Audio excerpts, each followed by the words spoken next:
Bien, buenos días. Vamos a continuar con el estudio del libro de Romanos, capítulo 1. Estamos en el capítulo 1 del libro de Romanos.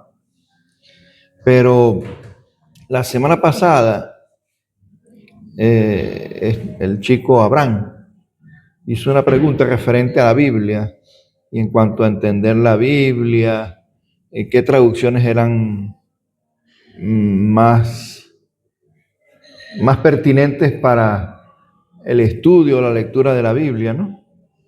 Entonces, él me hizo referencia a algo que ya yo había dado, pero bueno, ubiqué para precisar un poco más y después vamos a continuar con el estudio del romano, ¿no?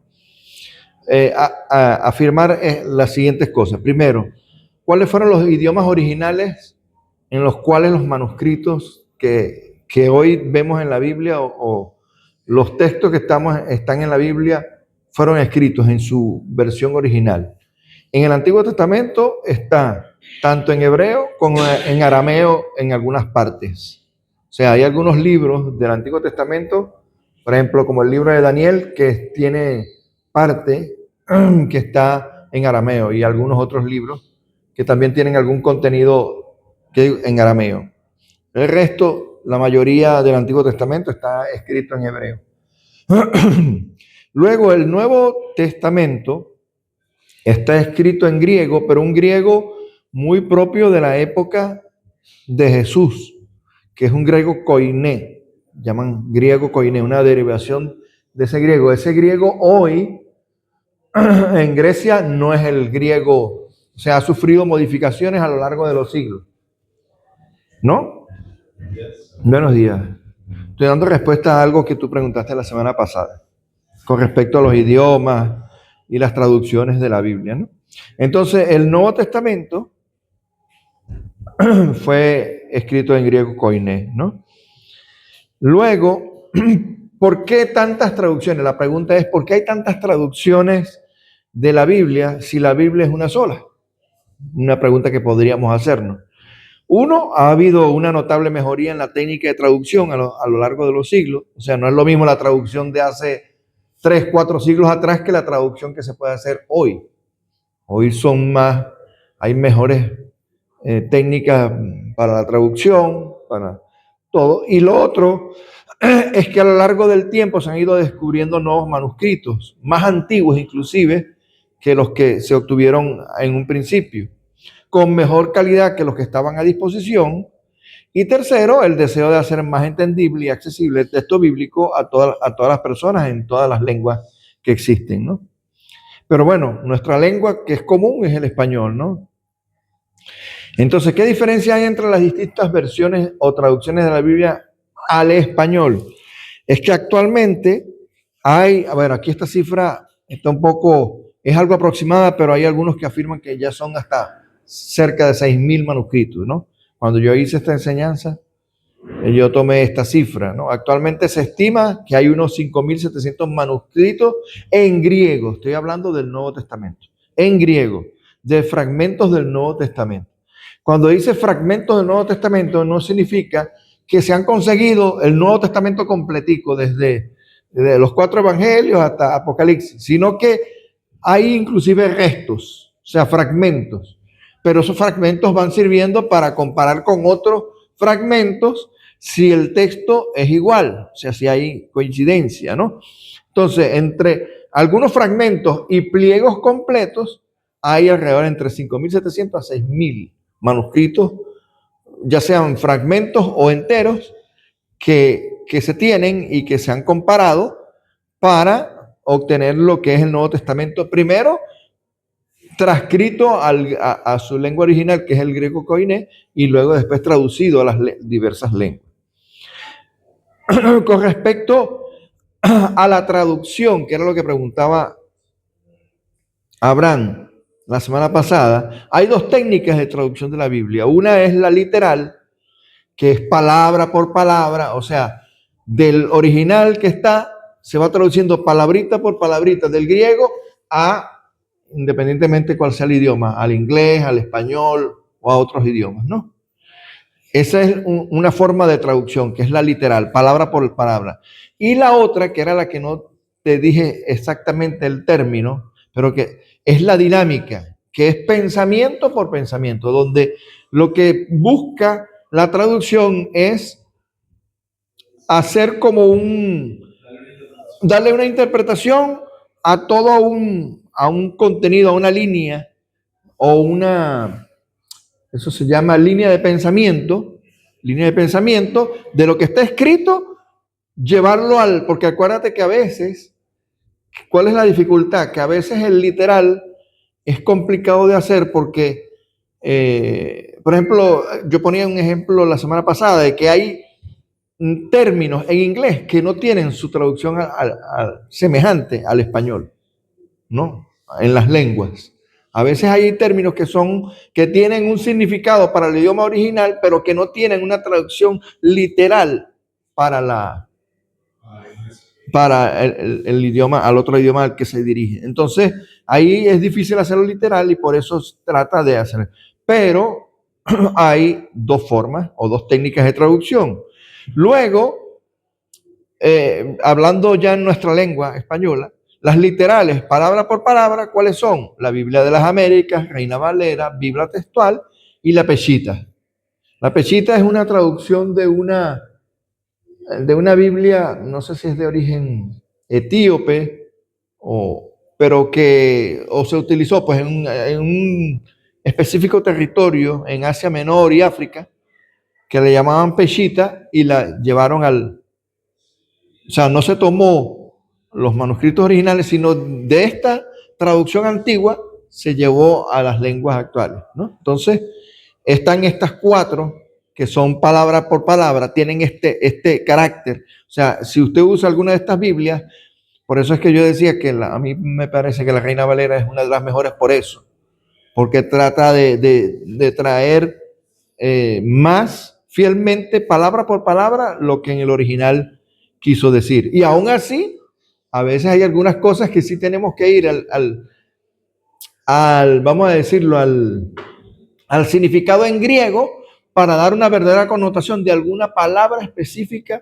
de lo que está traducido en español. ¿Por qué? Porque en español a lo mejor hay algunos fragmentos donde no se traduce literal, sino que está como una traducción dinámica, donde no se pudo, a lo mejor alguna palabra en griego que en el original no tenían una palabra específica, sino que tenía varias connotaciones, entonces tomaron una sola y dejaron al aire varias que no se tomaron en cuenta al momento de la traducción, pero que a veces son importantes para nosotros conocer.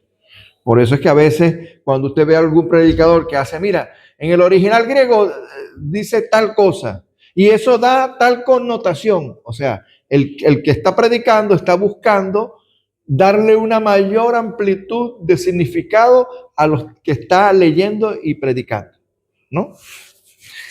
Bien, después las dinámicas, pues hay la nueva traducción del viviente, la nueva versión internacional, Dios habla hoy, palabras de Dios para todos y traducción al lenguaje actual. Esas traducciones son más de pensamiento por pensamiento y no tan literales. Ese tipo de Biblia. Bien, eso para un paréntesis que estábamos haciendo en lo que venimos enseñando, pero un paréntesis para tener claro eso, porque sí es importante que nosotros tengamos en claro estas cosas. Hay algunos predicadores que utilizan, inclusive en sus sermones, traducciones dinámicas como la traducción viviente o Dios habla hoy para dar sus sermones y a veces, bueno, la mayoría de los creyentes normalmente lo que tienen es la Reina Valera. Entonces, pero es para que vean que hay traducciones palabra por palabra y pensamiento por pensamiento.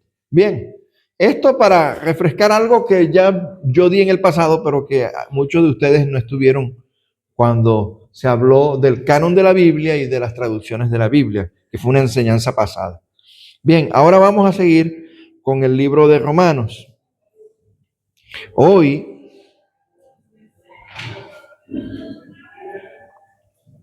vamos con 2 versículos nada más. La semana pasada leímos desde el número 1 hasta el 15. ¿cierto?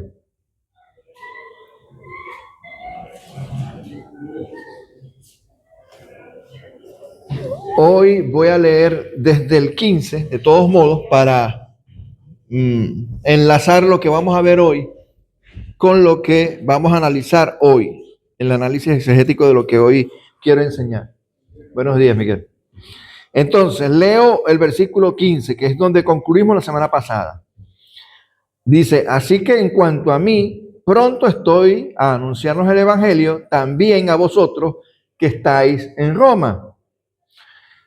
Y luego dice, porque no me avergüenzo del Evangelio, porque es poder de Dios para salvación a todo aquel que cree, al judío primeramente y también al griego. Porque en el Evangelio la justicia de Dios se revela por fe y para fe, como está escrito, mas el justo por la fe vivirá. Haciendo referencia a inclusive allí Pablo, sobre todo para los que son, para el público que es judío, está rememorando un pasaje escrito que concuerda con Habacuc, capítulo 2, versículo 4, ¿no? Que ya había sido escrito por el profeta Habacuc, ¿no? Mas el justo por la fe vivirá, sobre todo ese fragmento. O sea, enlazando lo que él viene haciendo como discurso, pero él lo enlaza con, buenos días, allá hay todavía una silla. Más el justo por la fe vivirá, ¿no? Entonces, vamos a decirlo así, estos dos versículos son como un pivote para casi toda la carta a los romanos. Pablo aquí está introduciendo prácticamente lo que va a ser su teología durante la carta. Y fíjense que leímos en el versículo 15 que él estaba ansioso por ir a anunciar el Evangelio. Ojo, la semana pasada y en la introducción al libro de los Romanos, hablamos que Pablo no fue el que fundó la iglesia de los romanos, sino que fueron algunos otros creyentes que ya estaban en Roma, judíos convertidos, que previamente habían llegado a Roma, habían predicado el Evangelio y se había formado una iglesia allí en Roma, que Pablo no fue la que evangelizó, más Pablo quería ir a Roma. ¿Por qué? Porque seguramente quería corregir algunas cosas con respecto a la comprensión de las buenas nuevas o el Evangelio de Jesucristo, ¿no? Por eso él manifiesta que él quería ir a Roma. Y otra cosa, fíjense que dice en el 16, porque no me avergüenzo del Evangelio. O sea, él se dirigía a la capital del imperio donde ya había persecución a los cristianos. Y él dice, pues yo voy a Roma y no me avergüenzo del Evangelio, de lo que soy. Voy dispuesto a ir a confrontar. Ya él había estado en Grecia, en Atenas, ¿no? Donde también en el capítulo 17 de Hechos, él confrontó a un público ahí en el Areópago. Los griegos eran muy tendientes o amantes a la filosofía, era lo que era de moda en el tiempo de Pablo y también en el tiempo de Jesús, de lo que era la filosofía, el conocimiento, ¿no? Eran muy ávidos. Por eso Pablo allí habla de que al judío primeramente y también al griego, o sea, se está refiriendo a los dos tipos de pensamiento o de comprensión o como visión que había en el mundo en ese tiempo, en el tiempo de Pablo, ¿no? Bien, esto ya lo leímos. Ahora, ¿de qué habla el texto? El pasaje habla del Evangelio y define su naturaleza, la eficacia y el fundamento teológico. Pablo lo presenta, o sea, el Evangelio tiene una eficacia, tiene un poder que transforma a las personas, ¿no? El Evangelio es buenas nuevas, una buena noticia, pero ¿a qué buena noticia se está refiriendo? Porque hay muchas buenas noticias por el mundo, a veces, ¿no? Pero esta es la mejor de las noticias, que es que Dios está trayendo salvación al hombre por medio de su Hijo Jesucristo, que vino a pagar por nuestros pecados, ¿verdad? Él, Dios, hecho hombre, Jesús, vino a traer perdón de nuestros pecados, ¿no? Entonces Pablo presenta primero el Evangelio como un poder divino, o sea, la buena nueva como un poder divino, no como una palabra más, o un pensamiento más, o una filosofía más. Vamos, por eso habla de judíos, o sea, como visión judaica, y griego como visión filosófica griega. El evangelio es superior a esas cosmovisiones que tenían tanto judíos como griegos, ¿no? Entonces, no como simple mensaje, sino como algo que tiene poder de transformación, el evangelio. Luego, la salvación como resultado de la fe, no de las obras. O sea, ahí viene a romper con, por ejemplo, pensamientos griegos, filosóficos, que se creía que era que si el hombre podía domesticarse, podía controlar sus pasiones, controlar sus ímpetus en diversos aspectos de su vida, pues, planteado filosóficamente, pues el hombre medianamente podía ser una persona o menos mala que otros, por decirlo así, ¿no? En cambio que no, sino que el evangelio producía la salvación como resultado de la fe, y esto no de las obras. O sea que no hay manera de que el hombre pueda producirse una autojusticia o aplicarse él una justicia a él mismo, sino que es una justicia que viene de Dios, producto de la predicación del evangelio. Por eso vamos al tercer punto, que es la justicia que es de Dios, no del hombre, como algo que se revela y se recibe por fe, lo importante. Esto, mediante la transmisión del evangelio, de las buenas noticias, de lo que significa, por eso les digo, este es el punto inicial de lo que va a transmitir a partir de ahora Pablo en la carta de los Romanos. O sea, es más, estos dos versículos fueron punto de inicio de lo que fue la reforma protestante en el siglo XVI y XVII. O sea, los reformadores se ampararon, Martín Lutero y otros, se ampararon fue en estos dos versículos, la comprensión de estos dos versículos. Porque no va a haber con eso del evangelio, porque es poder de Dios para salvación a todo aquel. Iluminó a los reformadores del siglo XVI de que este era el punto de inicio o el pivote para a partir de esto poder explicar lo que es la justicia de Dios, la redención de Dios, la salvación de Dios, ¿no? Que produce Dios por medio del evangelio. Entonces, como algo que se revela y se recibe por fe. Ojo, una fe que también es don de Dios. O sea, no que proviene del hombre, sino que la misma fe proviene de Dios, es impartida hacia el hombre, ¿no? Lo otro que manifiestan estos dos versículos, o este fragmento del capítulo 1 de Romanos, la universalidad del evangelio. ¿Por qué? Porque para el mundo que vivió Pablo, la cosmovisión que había era judíos y griegos. No significa que no había más mundo, pero era la cosmovisión más inmediata que, por eso Pablo habla de judíos y gentiles, porque él no conocía a América, por decir, ¿verdad? Si no hubiera dicho América, judíos y gentiles, por un ejemplo. Pero como el mundo conocido para el tiempo de Pablo era tanto el mundo judío como el mundo griego, lo que había abarcado, porque Roma, ¿qué hizo? Roma lo que hizo fue asumir toda la filosofía griega. Fue un imperio que dominó gran parte del territorio de Europa y Asia Central, ¿verdad? Hasta ahí se extendió el imperio romano y ese era el mundo conocido en los tiempos de Pablo, ¿no? No conocían más allá de lo que era el imperio romano y lo que era el mundo judío. No había más, ¿no? Por eso él habla, pero eso no significa que no había más mundo, pero él lo que está dando a entender cuando dice judíos y gentiles es que era para todo el mundo, universalidad del evangelio, o sea que el mensaje del evangelio es para todo el mundo. Y la fe como principio que gobierna toda la vida del creyente. Es imposible agradar a Dios sin fe, es imposible agradar a Dios, ¿no? Ese principio. Este texto funciona como la tesis central de la epístola de los Romanos. Todo lo que sigue después es, y es lo que vamos a ver más adelante, lo que hace el pecado en el hombre, la justificación de Dios, la santificación que hace Dios y la glorificación que hace Dios. Eso es lo que vamos a ver a partir de ahora.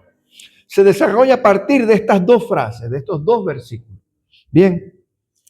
Entonces, ¿qué está narrando o afirmando el texto? No es una narración histórica que está haciendo Pablo, sino una declaración doctrinal y confesional. O sea, está poniendo como cimientos de lo que es el evangelio, ¿no? Confesional. Pablo está afirmando públicamente su convicción y explicando por qué no se avergüenza del evangelio, aún en una ciudad como Roma, centro del poder político y cultural del mundo, para la época en que él vivía. O sea, todo el conocimiento que había en el mundo o que se manifestaba en el mundo, ese poder o opinión, ya sea política, filosófica, cultural, Roma era el centro del mundo para el tiempo de Pablo, y él decía que él no tenía, por eso decía que no se avergonzaba del evangelio, y aún a pesar de lo que dijera el poder político y la cultura de su tiempo. Vamos ahora a un análisis exegético, versículo por versículo. Cuando dice, porque no me avergüenzo del evangelio, el verbo avergonzarse implica temor al rechazo social. O sea, él dice, mira, a mí me importa un comino lo que piense la gente. Yo no me avergüenzo del evangelio. En otras palabras, ¿no? En el mundo grecorromano, un Mesías crucificado era motivo de burla. O sea, nadie podía entender cómo un hombre que había sido crucificado en la cruz, eso podía ser significado de victoria. Mira, si eso ha llegado inclusive a tiempos de hoy, que yo recuerdo que a un papa, no sé si fue Francisco o el anterior, que dijo que la cruz para Jesús era una derrota. Porque para el mundo, Dios crucificado es una derrota, es como que ha cedido. No, no es una derrota, es una victoria, ¿no? Entonces, en el mundo greco-romano, para el tiempo de Pablo, un Mesías crucificado era un motivo de burla. Y tú me vas, o sea, cuando se predicaba el evangelio, decía, bueno, y tú partiendo de la obra de un hombre que muere en una cruz, me vas a decir que por eso por la fe en ese hombre que murió ahí, yo soy salvo. Fíjense lo contradictorio que podía ser para la cultura de ese tiempo decir eso, ¿no? Entonces chocaba cuando se predicaba esta vara nueva. Sí, pero bueno, pero ¿y por qué tú? Pero era porque allí estaba encerrado una serie de misterios que era necesario predicar el evangelio por eso, completo, ¿no? Pablo afirma que el evangelio no es una vergüenza, sino un honor. Aquí hay una confesión personal de él, una convicción en él, con implicaciones universales. El evangelio puede parecer débil, pero en realidad es glorioso. Es lo que quiere decir él. Después, cuando dice, porque es poder de Dios para salvación. La palabra poder, en el griego, dinamis, energía activa y eficaz. Fíjense, por eso de lo que hablábamos temprano, cuando hablábamos de las diversas traducciones de la Biblia. A veces, aunque ha sido traducida, ya sea de manera literal o dinámica, palabra por palabra o pensamiento por pensamiento, a veces tenemos que detenernos en una palabra y ver qué es lo que dice en el griego original, y ver que en el griego original a veces la palabra es mucho más rica, porque nosotros cuando decimos poder, pues para nosotros tiene un significado, pero en el término en griego tiene quizás otra connotación un poco más amplia que nos permite iluminar algo con mayor significado. ¿Se entiende lo que quiero decir? Por eso, fíjense, poder o dinamis en el griego significa energía activa y eficaz. O sea, una energía, un poder que tiene una eficacia, que tiene una respuesta cuando es aplicada.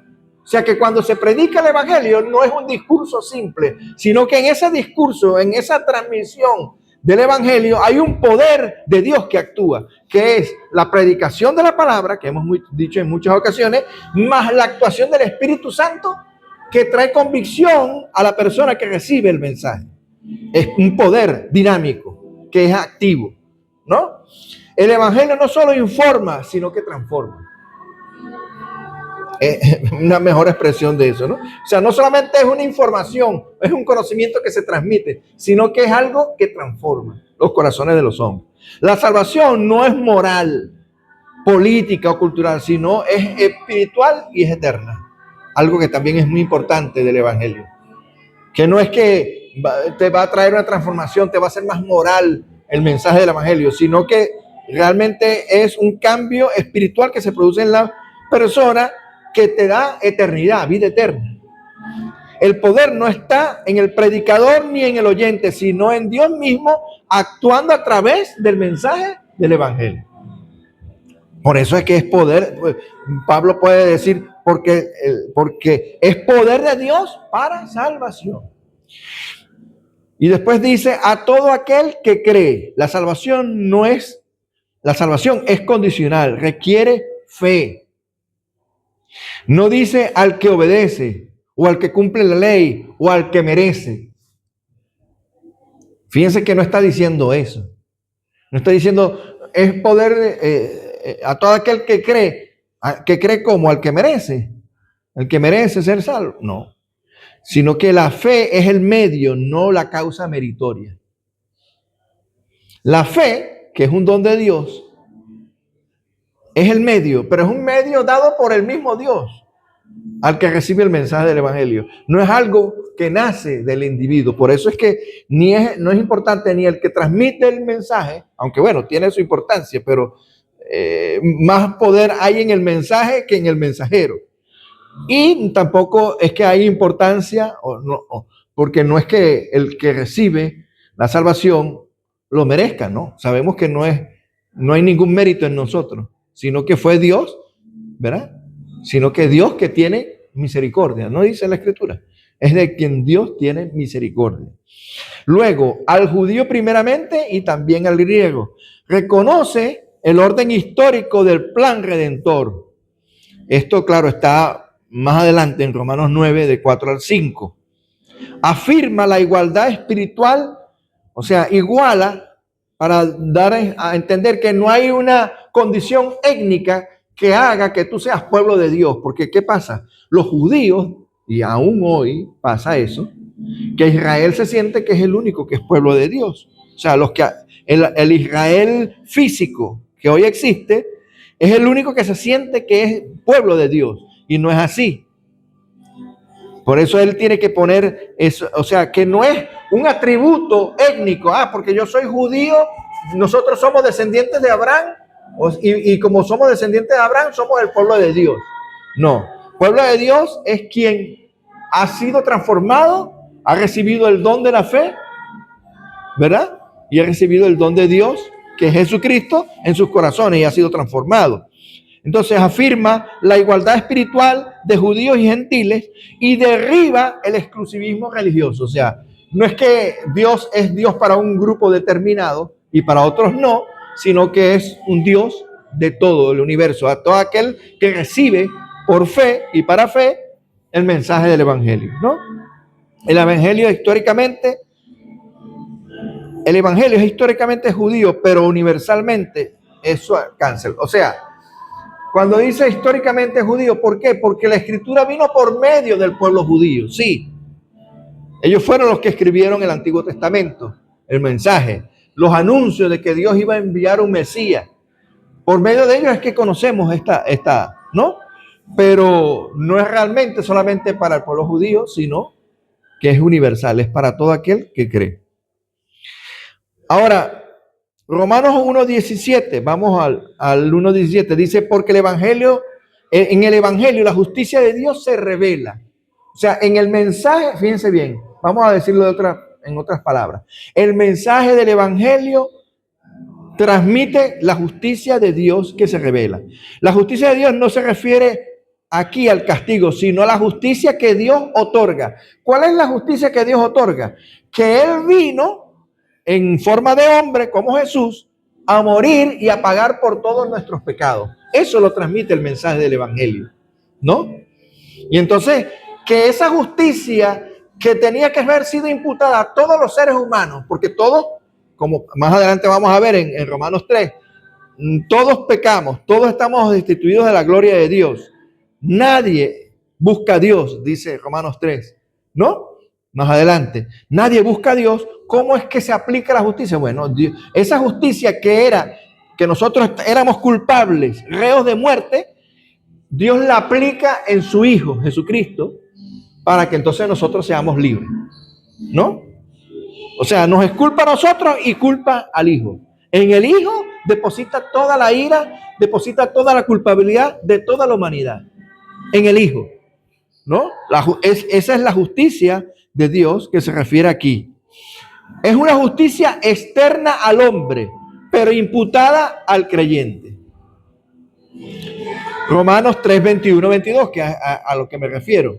Nadie busca a Dios, estábamos destituidos de la gloria de Dios. Lo que dice Romanos 3, 21, 22, que más adelante vamos a estudiar con mayor profundidad. Se revela, ¿por qué? Porque no se descubre por razón humana, ni por la ley, sino por la revelación divina, que tiene que ver, está implicado el Espíritu Santo, que es el que ilumina la Escritura en nosotros. O sea, el mensaje es transmitido por un determinado evangelista, un determinado predicador, pero es revelado e iluminado por el Espíritu Santo obrando en nosotros, ¿no? Después dice, por fe y para fe, expresión que indica el origen y propósito. Comienza por fe, continúa en fe y culmina en fe. ¿Se entiende eso? Siempre fe, siempre, en todo el proceso. Después termina ese Romanos 17 diciendo algo que es una cita de Habacuc 2:4, como les dije, mas el justo por la fe vivirá. El justo no vive por obras, ni por herencia, como les decía antes. O sea, porque yo soy descendiente de Abraham y yo soy pueblo de Dios. O sea, yo busqué, no, es que yo en mi linaje, yo vengo de la sangre de Abraham. No, yo soy pueblo de Dios. No es por herencia religiosa, ni por esfuerzo moral, sino simplemente por fe. Y la fe no solo justifica, sino que da vida, y vida eterna, no la vida que conocemos, la vida que tenemos, ¿no? Sino una vida que es espiritual. Nosotros, dice Pablo también en Efesios, estábamos muertos en delitos y pecados, pero él nos dio vida cuando estábamos muertos en delitos y pecados. Y la fe es el principio vital del creyente, no es un acto aislado. La vida cristiana completa está sostenida por la fe, no solo la conversión. Amén. O sea, la conversión es un acto inicial, pero después la vida cristiana a lo largo de la vida del creyente depende de la fe que él sostiene a lo largo del tiempo. ¿Cuál es el mensaje entonces teológico central de este pasaje? ¿Qué nos enseña Romanos 1, 16 y 17? Enseña que el evangelio es poder salvador de Dios, que el evangelio, la justificación es por fe y no por obras. Otra cosa, la justicia, tercero, la justicia que salva procede de Dios y se recibe por fe. O sea, la justicia no procede del hombre. Tengamos claro eso. No es que yo merecía esta salvación, sino que por misericordia soy salvo, por misericordia de Dios. No, la justicia se salva y procede de Dios y se recibe por fe. La vida cristiana entera está gobernada por la fe. Otra cosa que es importante entender. Ahí sí, porque podemos decir, bueno, en un momento determinado yo creí, pero lo que va a demostrar que tú creíste es que a lo largo de tu vida tú te sostengas por fe, te mantengas en fe. Por eso dice que el que persevere hasta el final, ese será salvo. ¿Por qué? Porque ese que persevera hasta el final ha tenido fe a lo largo de su vida como creyente. ¿Se entiende eso? La vida cristiana entera está gobernada por la fe. Y último, el plan de salvación es universal sin distinción étnica. O sea, no es que la salvación es para unos y para otros no, sino que está dispuesta ahí para, como dice Juan 3:16, de tal manera amó Dios al mundo que envió a su Hijo para que todo aquel que en Él cree no se pierda, mas tenga vida eterna. Ahí está hablando que es una salvación que ha dispuesto para todo el mundo, aun cuando sabemos que no todo el mundo recibe la fe, pero, o sea, está dispuesta para todo el mundo, ¿no? Conclusión, ya para finalizar, este pasaje declara que el hombre es incapaz de salvarse a sí mismo. Importante. Pero Dios ha provisto una justicia perfecta en Cristo, accesible únicamente por la fe. No es algo que yo tengo que hacer, sino es algo que debo recibir.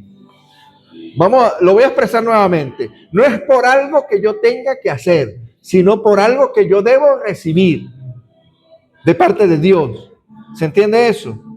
Es algo, por eso es que cuando evangelizamos a alguien que no es creyente, tenemos que hacerle ver que esta persona lo que tiene que anhelar es recibir de parte de Dios más que hacer algo para merecer a Dios. ¿Se entiende? Estoy explicándolo con otras palabras, pero es para que se pueda entender. La persona no es que tenga que hacer algo, sino que tiene que anhelar recibir de Dios algo, que es el don de la fe. Por eso Pablo no se avergüenza del evangelio, porque revela que la única esperanza real para la humanidad es recibir el don de la fe. Amén. Bien, hemos terminado